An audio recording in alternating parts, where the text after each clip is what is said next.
আসসালামু আলাইকুম। আজ ২৫ মে ২০২৫ খ্রিস্টাব্দ, ১১ জ্যৈষ্ঠ ১৪৩২ বঙ্গাব্দ, ২৬ জিলকদ ১৪৪৬ হিজরি, রবিবার।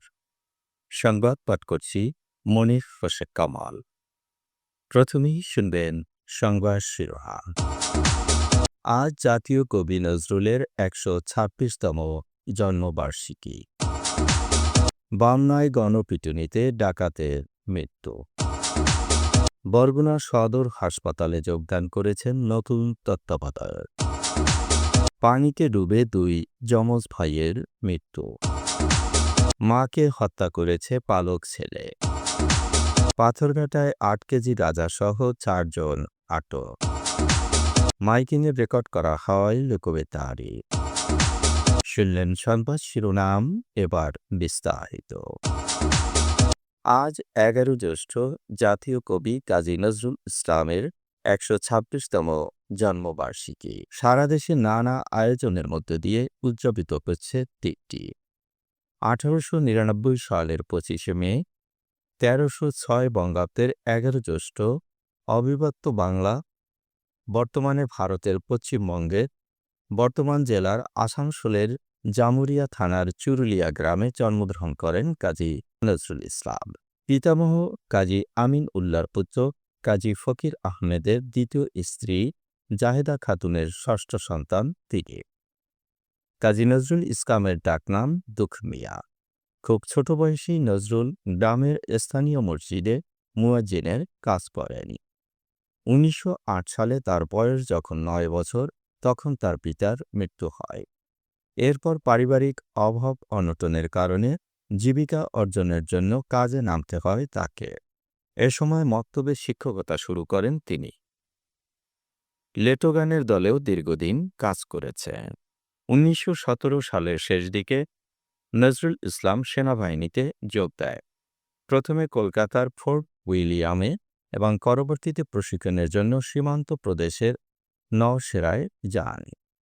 তিনি ৪৯ বেঙ্গল রেজিমেন্টের সাধারণ সৈনিক কর্পোরাল থেকে কোয়ার্টার মাস্টার হাবিলদার পর্যন্ত হয়েছিলেন।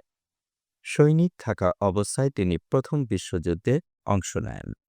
এ সময় নজরুলের বাহিনীর ইরাক যাওয়ার কথা ছিল, কিন্তু যুদ্ধে থেমে যাওয়ায় আর যাওয়া হয়নি। ১৯২০ খ্রিস্টাব্দে যুদ্ধ শেষ হলে ৪৯ বেঙ্গল রেজিমেন্ট ভেঙে দেওয়া হয়। এরপর তিনি সৈনিক জীবন ত্যাগ করে কলকাতায় ফিরে আসেন।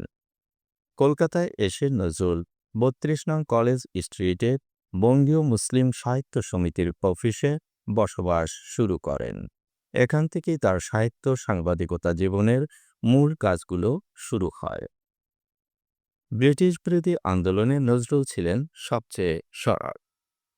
বহুবার ব্রিটিশ শাসকের কোপানালে হরে কারারুদ্ধ হয়েছেন তিনি। ১৯২২ সালে প্রকাশ করেন ধূমকেতু পত্রিকা। আনন্দময়ীর আগমনে কবিতার জন্য নজরুলকে দেয়া হয় ১ বছরের সশ্রম কারাদণ্ড। মাত্র ২২ বছর ব্যক্তির লেখক জীবনে রচনা প্রায় ৪,০০০ গান, অসংখ্য কবিতা, ছোট গল্প আর উপন্যাস। সাহিত্যের পাশাপাশি পড়েছেন সঙ্গীত ও চলচ্চিত্র পরিচালক, এমনকি অভিনয়ও। বর্ণাঢ্য জীবনে জড়িয়েছিলেন নানা পেশায়। ১৯৭৬ সালের ২৭ আগস্ট রাজধানীর সাবেক পিজি হাসপাতালে শেষ নিঃশ্বাস ত্যাগ করেন এ বিদ্রোহী কবি। বামনায় গণপিটুনিতে এক ডাকাতের মৃত্যু হয়েছে। শনিবার রাতে বামনার ডুবুতলা ইউনিয়নের হোকলপাতি গ্রামের আফজাল মাস্টারের বাড়িতে ডাকাত আসে। এ সময় এলাকাবাসী তাদেরকে ঘিরে ফেলে। আনোয়ার হোসেন রিপন নামে ওই ডাকাত তখন পাইপগান দিয়ে গুলি করে পালানোর চেষ্টা করে। স্থানীয় সুমন জমাদ্দার তার বৈধ অস্ত্র দিয়ে রিপনের পায়ে গুলি করলে লুটিয়ে পড়ে। তখন তাকে গণপিটুনি দিয়ে পুলিশে সোপর্দ করে। হাসপাতালে নেয়ার পর আজ দুপুরে রিপন মারা যায়। রিপন মঠবাড়িয়া উপজেলার গুলিশাখালী ইউনিয়নের লক্ষণা গ্রামের মতি সর্দারের ছেলে। তার বিরুদ্ধে ১১টি মামলা রয়েছে। ঘটনাস্থল থেকে একটি পাইপগান, ৩টি গুলির খোসা, একটি ছুরি ও ৪টি মোবাইল উদ্ধার করা হয়েছে। বরগুনা সদর হাসপাতালে যোগদান করেছেন নতুন তত্ত্বাবধায়ক। তার নাম ডাক্তার মোহাম্মদ রেজওয়ানুর আলম। আজ রোগী কল্যাণ সমিতির পক্ষ থেকে নতুন তত্ত্বাবধায়ককে বরণ ও সাবেক তত্ত্বাবধায়ক ডাক্তার এ.কে.এম. নজমুল আহসানকে বিদায়ী সম্বর্ধনা দেওয়া হয়েছে। সহ সভাপতি এ.জেড.এম. সালে ফারুকের সভাপতিত্বে অনুষ্ঠিত অনুষ্ঠানে আলোচনা করেন বরগুনা প্রেস ক্লাবের সভাপতি অ্যাডভোকেট সোহেল হাফিজ, সাবেক উপজেলা ভাইস চেয়ারম্যান অ্যাডভোকেট রেজবুল কবির, লোকবেতারের পরিচালক মনির হোসেন কামাল, রোগী কল্যাণ সমিতির প্রচার সম্পাদক গোলাম কবির ও যুগ্ম সাধারণ সম্পাদক আবুল কালাম আজাদ। আম কুড়াতে গিয়ে পানিতে ডুবে মারা গেছে 2 যমজ ভাই। শনিবার দুপুরে চট্টগ্রামের লোহাগাড়া উপজেলার বড় হাতিয়া ইউনিয়নের করিদার ঘোনাপল্লানের পাড়া এলাকায় এ দুর্ঘটনাটি ঘটেছে। 3.5 বছর বয়সী 2 যমজ ভাই আদিল হোসেন ও আবির হোসেন ওই এলাকার আজিজুল হকের ছেলে। তাদের মা পারভিন আক্তার অসুস্থতার কারণে বাড়িতে শয্যাশয়ী ছিলেন। দুপুরে মায়ের অজান্তেই 2 ভাই আম কুড়াতে যায়। বেলা 2টার দিকে পাশের বাড়ির পুকুরে তাদের মরদেহ পাওয়া যায়। মাকে হত্যা করেছে পালের ছেলে। মাদকের টাকা না পেয়ে যশোরের মনিহার সিনেমা হল এলাকায় সুলতানা খালেদা খানম সিদ্দিকাকে পিটিয়ে হত্যা করা হয়েছে। মাকে হত্যার পরে তার ছেলে শেখ শামস বাসায় ঘুমিয়েছিল। ভাড়াটিয়ারা সাপ্লাই পানি না পেয়ে বাসার দরজা টাকাটাকি করে ব্যর্থ হয়ে থানায় খবর দেয়। থানা থেকে পুলিশ এসে খালেদার লাশ উদ্ধার করে। ছেলেকে আটক করার পরে সে মাকে হত্যার কথা স্বীকার করেছে। কোনো সন্তান না থাকায় খালেদা 3 মাস বয়সী শামসকে দত্তক এনে বড় করেছিলেন। 24 বছর বয়সী সেই ছেলে মাকে হত্যা করেছে। পাথরঘাটায় 8 কেজি গাঁজাসহ 4 জনকে আটক করেছে কোস্টগার্ড।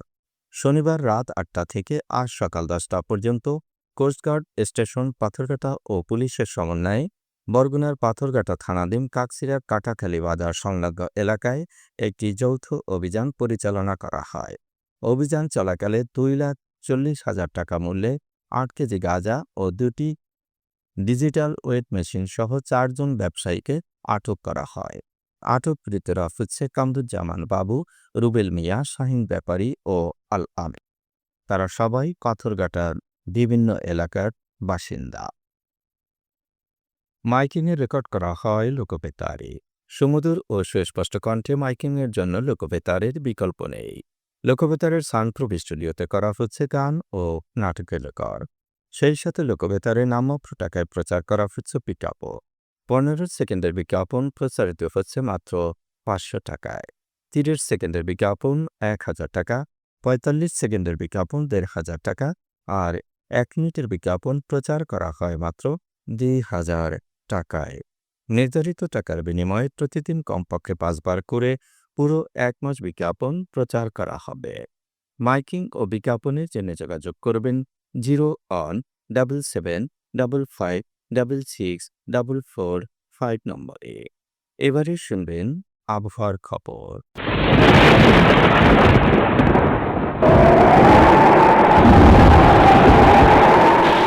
লঘুচাপের বর্ধিত অংশ পশ্চিমবঙ্গ থেকে বাংলাদেশের দক্ষিণ পশ্চিমাঞ্চল হয়ে উত্তর বঙ্গোপসাগর পর্যন্ত বিস্তৃত রয়েছে। মৌসুমী বায়ু মায়ানমার ও আকিয়া উপকূল অগ্রসর হয়েছে। মঙ্গলবারের মধ্যে একটি লঘুচাপ সৃষ্টি হতে পারে। রংপুর, ময়মনসিংহ ও সিলেট বিভাগের অনেক জায়গায়, ঢাকা ও রাজশাহী বিভাগের কিছু কিছু জায়গায় এবং খুলনা, বরিশাল ও চট্টগ্রাম বিভাগের 2 জায়গায় অস্থায়ীভাবে দমকা পাওয়া সহ হালকা থেকে মাঝারি ধরনের বৃষ্টি বা বজ্রসহ বৃষ্টি হতে পারে।